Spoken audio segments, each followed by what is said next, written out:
Hi, it's Alistair at Electric Scotland. This is me doing my video introduction to my weekly newsletter for February the 22nd, 2019.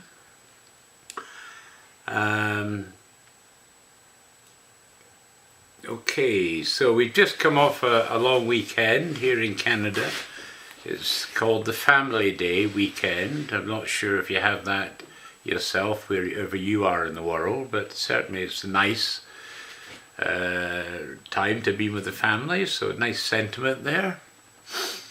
And also I noticed in the news that Billy Connolly, the big un, will be the parade marshal for the Tartan Day Parade in New York City. It is in April this year, so if you're down there, hopefully you'll get a chance to chat with him. He's always a great character. Okay, so anyway, what's in the news for you this week? Oh yeah, I got final resting place of revered clan chief discovered. It's Sir Ewan Cameron of Lochiel. He was the 17th chief of Clan Cameron, was regarded as a true leader of his people, but the whereabouts of his grave remained unknown. So they found it. So if you're interested in Clan Cameron, I can have you do that story. Then, spectacular Highland Bridge officially renamed in Gaelic. It says a spectacular bridge in the Highlands has been legally renamed in Gaelic to mark its gaining Grade A listed status for its architectural merit.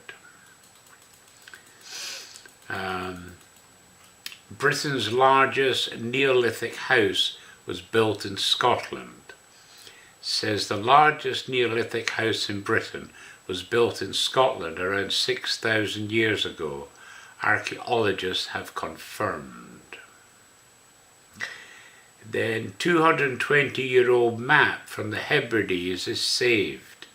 It says the map, which dates from 1800, has been rescued by conservators at the National Library of Scotland after being sent to the mainland by Stornoway Historical Society. Another historic one, the origins of hand fasting at Scottish weddings, when Scots married for a year and a day, and they could both give each other up at the end of it or decide to stay married. A nice system.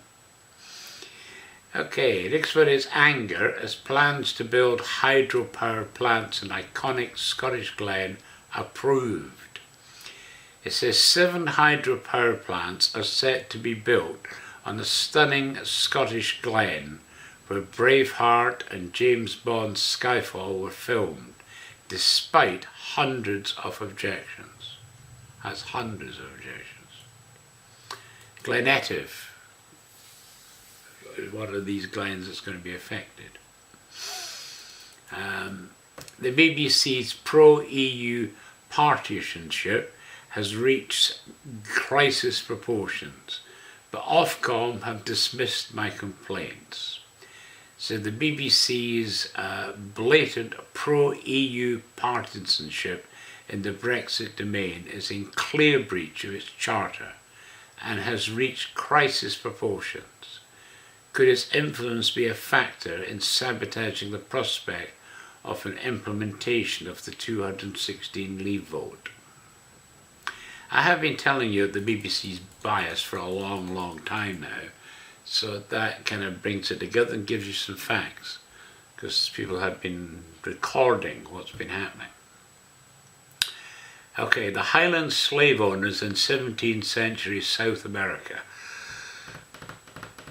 It says Highland slave owners were acquiring vast riches in South America during the 17th century, given their direct links with the Dutch Empire it has emerged.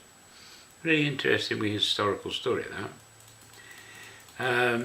Oh yeah, Billy Connolly to lead the New York Tartan Day Parade. It says the famous Scottish comedian will lead the parade as Grand Marshal on Saturday, April the 6th, in front of around 30,000 spectators. Then UK posts record budget surplus in January. boosting Hammond before the budget update.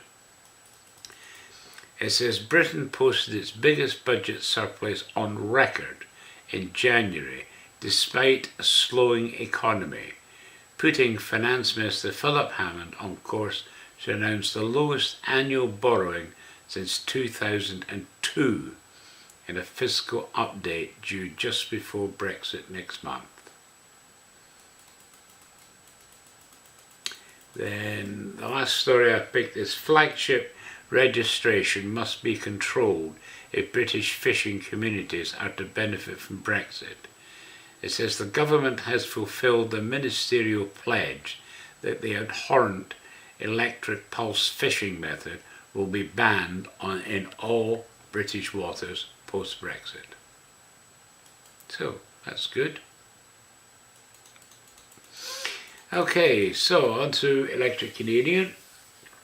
Again, I'm giving a number of other ones. The Canadian Fisherman I've got all the volumes up now for that, so we don't have that this week. But I've continued with the Canadian Archive reports, this time for 1896. The Canadian Annual Review of Public Affairs is up for 1918. Canadian Horticulturalist, volume 14 for 1891. Canadian Life and Resources, got volume 6 up for 1908. And then I've got Czechs in Canada. I had a page for this ethnic group. So usually I manage to get a wee video or something out. This time I've got a very good video of one of the Czechs. So hopefully you'll enjoy looking at that. Then Annals of Nagara. It's by William Kirby. And this book is where a lot of the European Empire loyalists went after they came out of the States. So quite interesting we book that. And I found a copy of the Canadian Textile Journal. In fact, I found 2 volumes of it, so I popped them up for you as well. And also Farmers Magazine. I only found 1 copy, it was 1913. But, you know, again, I thought it would be interesting. I've created a section, electriccanadian.com/magazines. And in there, I'm putting up on that page a number of magazines I'm finding around the web and so forth. Then The Roots of Survival, Change of Empire in 18th century Quebec could have meant the end of French culture in the province, but a tolerant governor and emerging egalitarian ideas showed another way. This is an article by Louise Blair, and it kind of talks about the Scottish connection there. And then finally, the wee section for Conrad Black. I've got Partners in Crime, and the SNG Laughlin affair is overblown, but the Liberals still bungled it. So both Canadian stories. Okay, on to Electric Scotland. Put volume 24 of the Scottish Review up. Lots of reading in these things. And again, if you look at the index, you might find 3 or 4 really good articles you want to read. Just scroll down the PDF file, you get to the page and have a read. You certainly don't need to read the whole thing. I never read the whole thing, but I certainly like to read bits of it. So, you know, have an enjoyable read of that. Then Watches of the Titanic in connection with the Countess of Ross.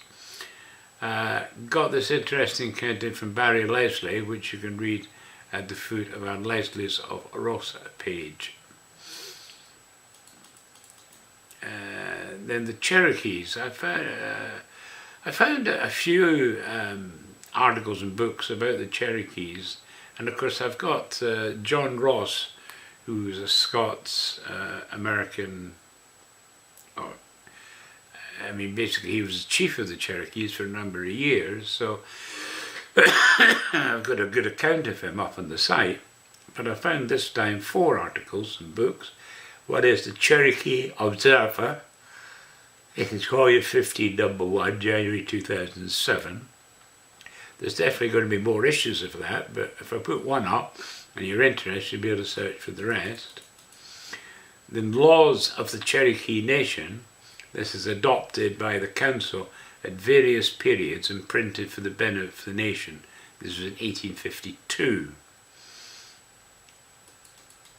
The message from the President of the United States is a communication addressed by the Secretary of War to the Cherokee delegation, May 22nd, 1838.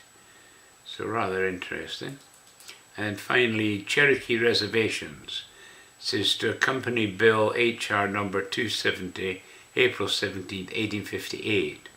The Committee on Indian Affairs, to whom were referred sundry memorials from citizens of Tennessee in relation to the reservations under the treaties of 1817 and 1819 with the Cherokees, have considered the same and report, and you can read this at.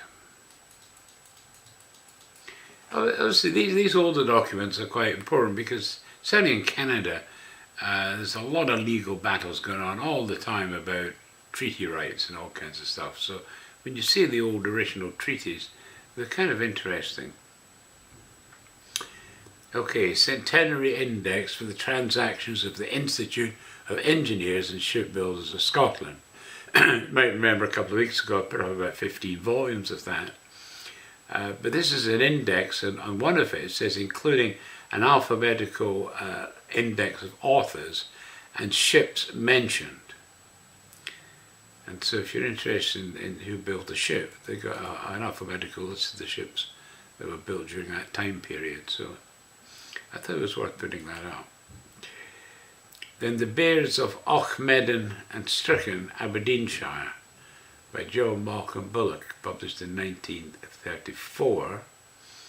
So then I got First and Second Dukes of Gordon, it's by John Malcolm Bullock, and added links to both books at the foot of our Gordon page in the Scottish Nation. And then I found the Burns Calendar. It's a manual of Burnsiana, relating events in the poet's history, names associated with his life and writings, a concise bibliography, and a record of Burns' relics. And it's by James Mackay. So that was quite an interesting wee book. Then Wales. I've only ever had a text connection with Wales. Decided to create a page. So on that page I've now put the link to the text history of Wales. But I've also found 5 volumes of the Cambrian Quarterly Magazine with Celtic Repository. And it talks a lot about the Welsh stuff in there, so I thought I would just make a bit more of a feature of Wales, because I've got quite a good section on England on the side. Okay, an historical and genealogical account of the clan MacLean, from its first settlement at Castle Duart in the Isle of Mull to the present period by a Seneschal. It was produced in 1838. And I got Memoir of the Life of John Law.